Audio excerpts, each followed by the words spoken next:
Eto na ngayon, pag-usapan natin si Tito Sen. After kay ano, kay Mega, from one celebrity to another tayo ngayon. No? Putangin natin si Tito Sen. Nakakatawa yung mga ganap kahapon kasi eto nga yung sa kay Tito Sen. Akalain nyo yun, mga kababayan, kinasuhan siya nila Topacio. Kinasuhan siya nila Topacio eh.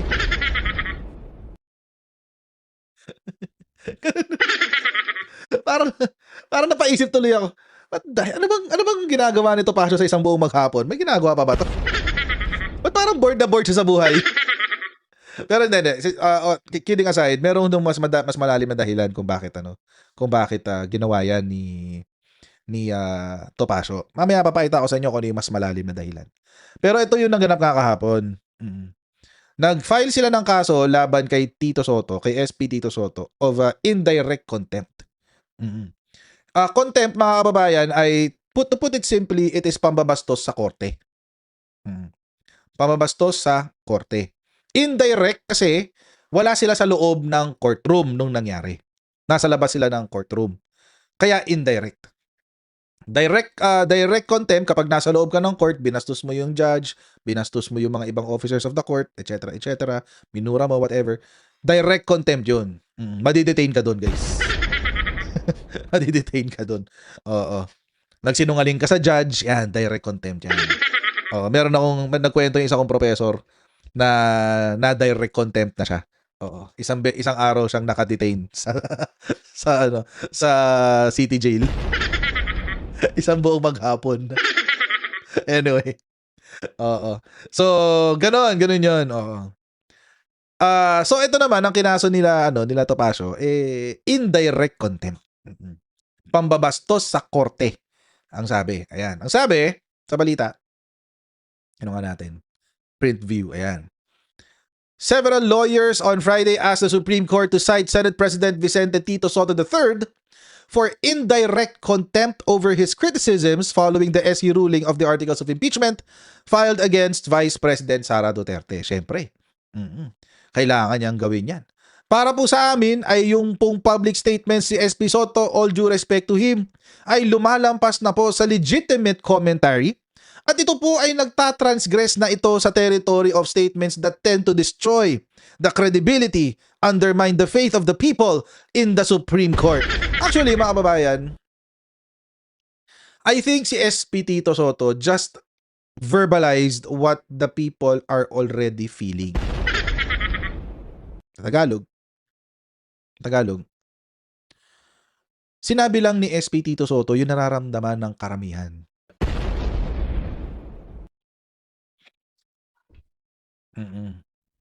Sinabi lang niya.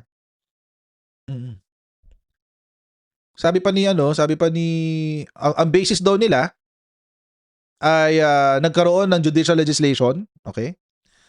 Tapos ang sabi pa nila, Topacio claimed that Sotto said that a first-year law student was more knowledgeable than the SC justices. Sabi, grabe naman.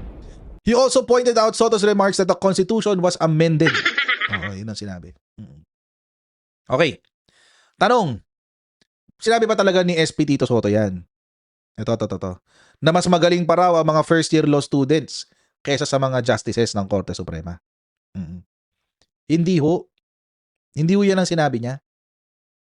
Ang sinabi po ni SP Tito Sotto, ipapakita ko sa inyo. Ito yun.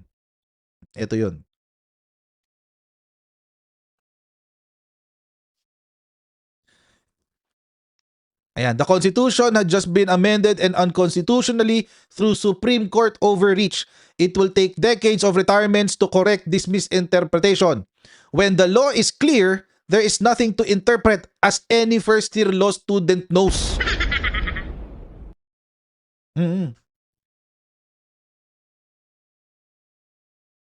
Hindi po ako first-year law student. Tara, let's go. Sorry.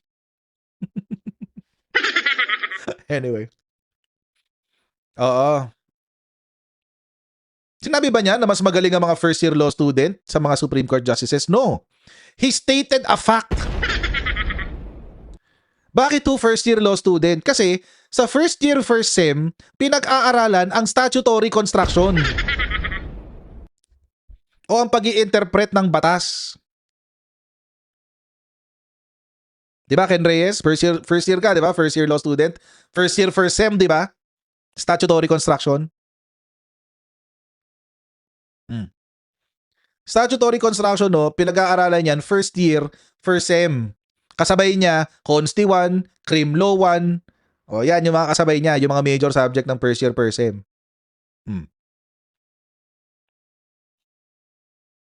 Ganun. First year, yun ang sinasabi dito ni SP Tito Soto. Kung when the law is clear, there is nothing to interpret. As any first year law student knows. Hindi niya kinumpara yung competence ng first year law student sa SC Just. Eh di sana yun ang sinabi niya dyan. Diba?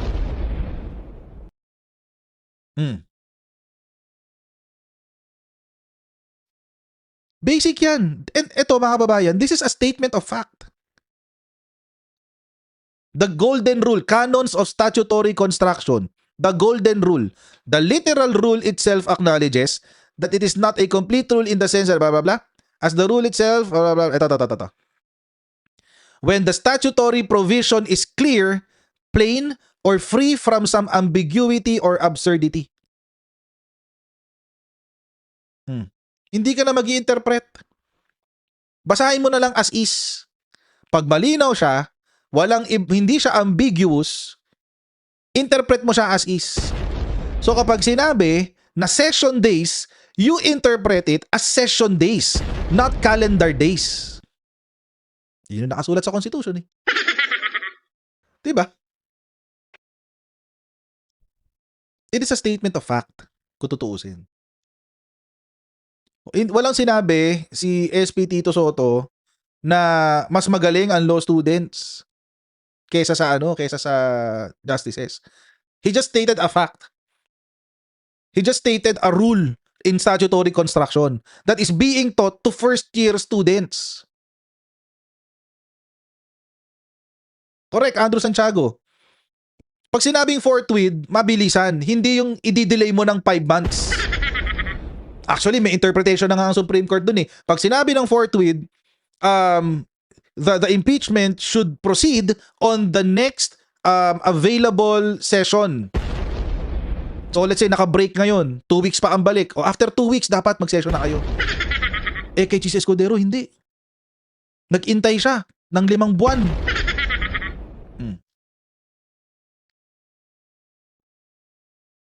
This is a statement of fact. So obviously, si Topacio is lying. Obviously, nagsisinungaling si Topacio. Oo. It's very obvious. Kaya nga sinagot siya ni SP Tito Soto. Ay, hindi yan. Ano ba yan? Publicity stunt lang yan. Yung inihabla ni Topacio. Publicity stunt lang yan. It's true. Publicity stunt lang yan. Bakit publicity? Pero mga kababayan, alam nyo, itong publicity stunt na to, hindi lang ho ito for the purpose of pasikat.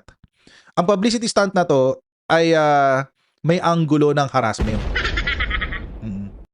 May purpose to, hindi lamang yung pagpa-file ng kaso ang ultimate purpose nitong harassment na to. Ang purpose nito, mga kababayan, is to undermine the authority of the Senate President in time for the impeachment trial. Sinisiraan niya yung kredibilidad ni SP Tito Soto kasi magkaka-impeachment sa Senate. At si SP Tito Soto, hindi siya naniniwala sa forthwith. Ang naghahanda si Senate President Vicente Sotto III sa posibleng impeachment complaint laban kay Vice President Sara Duterte sa House of Representatives. Batay sa panuntunan, kapag umakyat ang naturang kaso sa Senado, tatayo si Sotto hindi lang bilang Senator Judge kundi isa ring presiding officer. Habang sa impeachment proceedings sa Pangulo ay Chief Justice ng Korte Suprema ang tatayong presiding officer at magiging miyembro ng Korte ang Senate President. Gayunman, maging presiding officer man o hindi, dapat anyang maging handa para rito. The Senate is always ready. Kasi part of our job yun eh. Kasama sa rules namin yan. Meron din kaming approved rules of impeachment dati. It's still there, it's standing. All we have to do is ratify it again if ever we receive any articles of impeachment. Okay.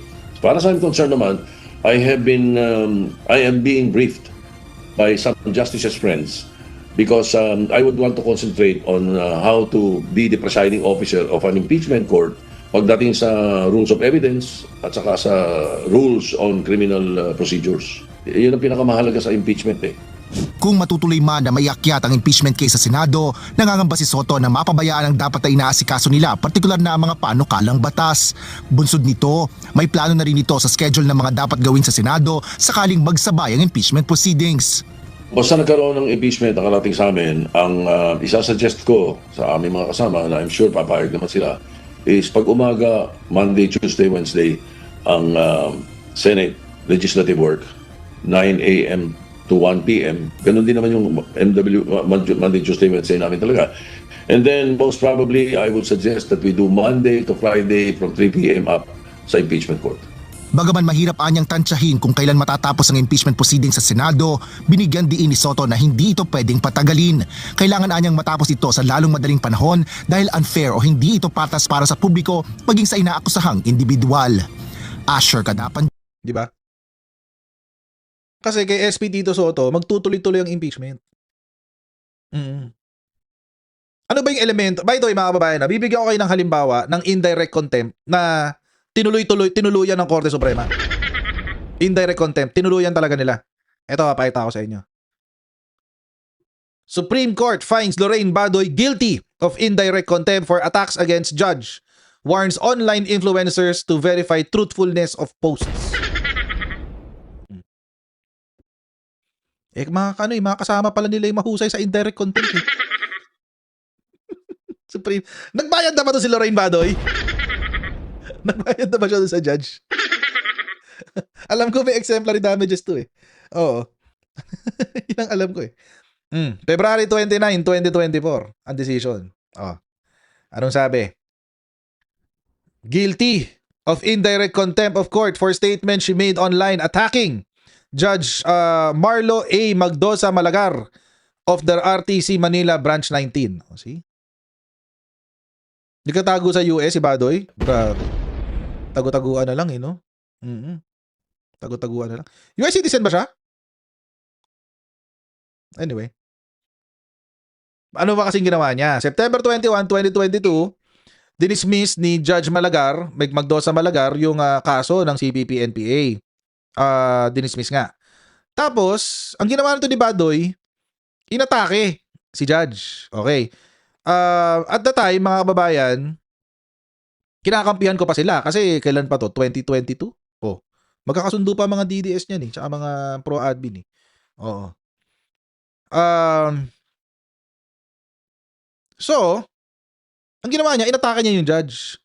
Tapos sinabi niya, if I kill this judge and I do so out of my political belief that all allies of the CBP and PNF must be killed because there's no difference, please be lenient with me, sabi niya.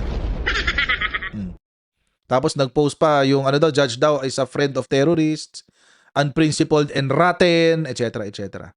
So mga babayan, ano ang naging resolution dito ng Korte Suprema? So tinry nilang balansehin yung freedom of speech at saka yung protection of judicial independence. Sabi, yung freedom of expression mo ay hindi dapat ano ba yung transgress sa Tagalog? Ano ba yung transgress sa Tagalog? Nakalimutan ko. Yung transgress, kumokontra. Hindi dapat kumokontra sa mga iba pang daw aspeto ng demokrasya. Tulad ng dignidad ng korte o ng hudikatura. So ano daw ba yung mga elemento ng ng indirect contempt? Ito. Sinabi yun eh.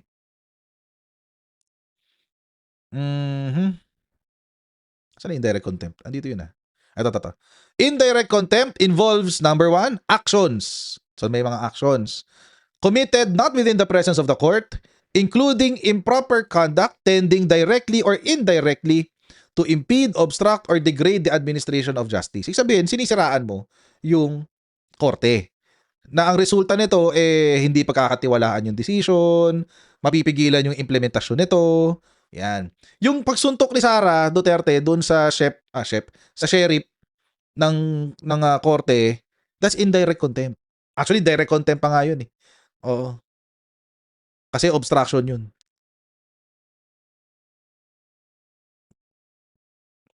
That's obstructing a legitimate order of the court. Yun. So, ano bang sinabi ni... Ano ba yung decision nila? Ito daw yung contempt to speech. Tingnan muna natin ano yung protected speech.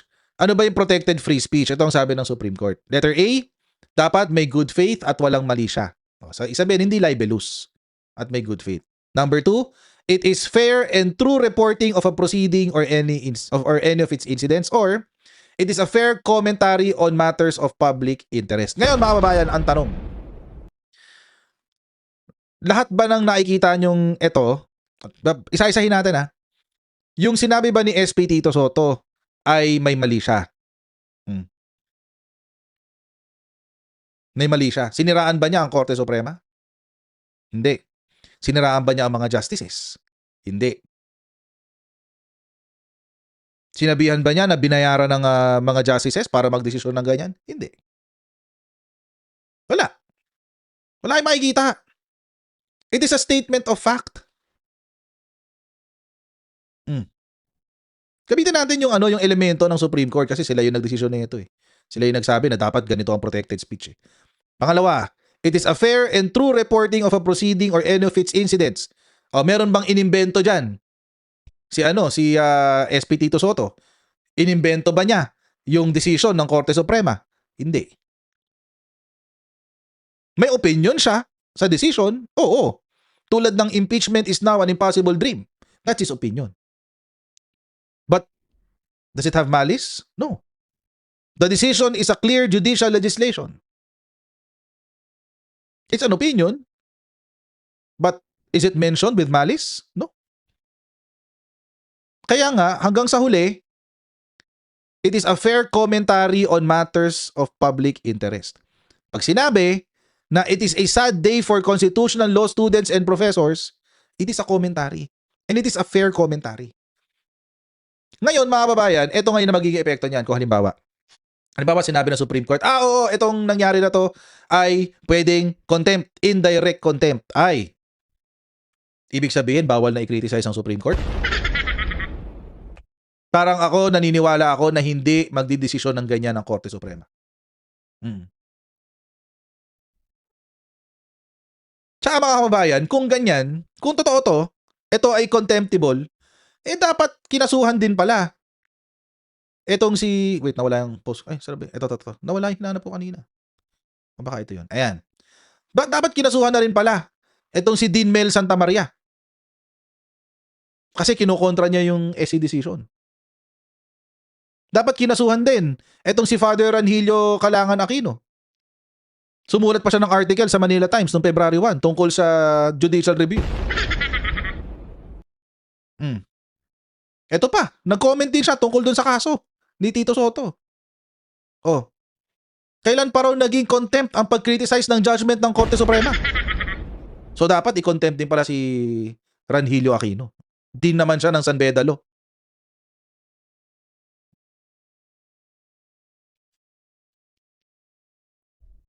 Pero bakit nga si Tito Sotto lang? Kasi nga, siya lang ang hahawak ng impeachment complaint ni Sara Duterte. Siya ang mamumuno pala